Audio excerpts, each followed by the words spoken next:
நண்பர்கள் அனைவருக்கும் வணக்கம். அதாவது சோசியல் மீடியாவுல உள்ள போகும்போதே நமக்கு வந்து டென்ஷன், ஆத்திரங்கள், எரிச்சல் இந்த மாரிலாம் வருது. ஏன்னா, அந்த அளவுக்கு வந்து எந்த ஒரு விஷயம் சரி, எந்த ஒரு விஷயம் தவறு இது எதையுமே தெரியாம இஷ்டத்துக்கு ஷேர் பண்றது. அதாவது அரசாங்கம் வந்து ரேஞ்சர் சைக்கிள் குடுத்துருச்சு அப்படின்னு சொல்லிட்டு வந்து ஒரு பொய்யான ஃபேக் நியூஸ பரப்புறது அப்படின்னு சொல்லிட்டு முட்டாள்தனமா வந்து பல ஃபேக் நியூஸ பரப்பிட்டு இருக்காங்க.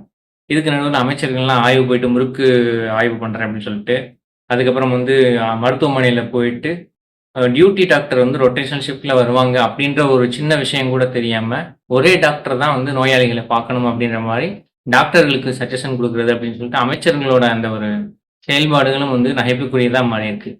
இந்த மாரி வந்து அதே மாரி குப்பைகள கொண்டு போய் வந்து பாறைக்கு அடியில கொட்டுங்க அப்படின்ற மாரி சொல்றது.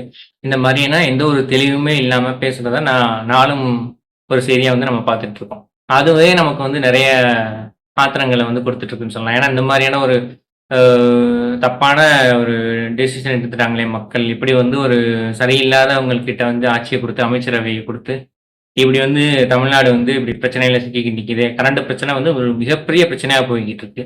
இதுக்கு நடுவுல வந்து நம்ம மாஸ்டர் மகேந்திரன் அப்படின்னு சொல்லி அ கரண்ட் இல்லன்னா என்ன ஒரு 6 மாசம் பொறுத்துக்கங்கன்றான். ஒரு 6 மாசம் பொறுத்துக்கங்கன்னா நேத்து வந்து ஒரு மூதாட்டி வந்து ஆக்ஸிஜன் சிலிண்டர் வந்து கரண்ட் இல்லாதனால செயல்பட முடியாம இறந்து போயிட்டாங்க. அவங்க வந்து 6 மாசம் வரைக்கும் வெயிட் பண்ணிட்டு இருப்பாங்களா? கரண்ட் இல்லன்னா என்னென்ன மாரி பிரச்சனை வரும்? இத பத்தின ஏதாவது ஒரு தெளிவு இருக்குதா? அ விவசாயிகள் வந்து இப்ப காவிரியில வந்து தண்ணி வரல. அவங்க வந்து தண்ணி எடுக்கணும் அப்டின்னா கூட, போர் போட்டு எடுக்கணும்னா கூட அதுக்கு கரண்ட் வேணும். இஷ்டத்துக்கு YouTubeல வந்து ட்ரெண்ட் ஆகுறதுக்கு, இல்ல வந்து அவனோட படத்தோட ப்ரமோஷனுக்காக இப்படி ஒரு நெகட்டிவ் பப்ளிசிட்டிக்காக எதையாவது ஒண்ணு பேசிவிட இதுக்கு நடுவுல வந்து லாரன்ஸ் அவர் வந்து என்ன பேசியிருக்கிறாரு, திருநாய்களுக்கு வந்து ரொட்டி போடுறதையும், பிரியாணி போடுறதையும், மக்களையும் வந்து கம்பேர் பண்ணி பேசிட்டு இருக்காரு.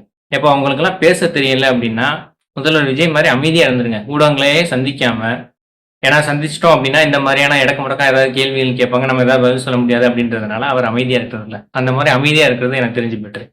எங்கனக்கும் வந்து எதையெல்லாம் பேச தெரியும் அப்டின்னு சொல்லிட்டு, சம்மந்தம் இல்லாம மக்கள வந்து கொச்சைப்படுத்துற மாரி பேசுறத இத்தோட நிறுத்திக்கங்க. அப்டின்றது தான் நான் சொல்ல வரேன்.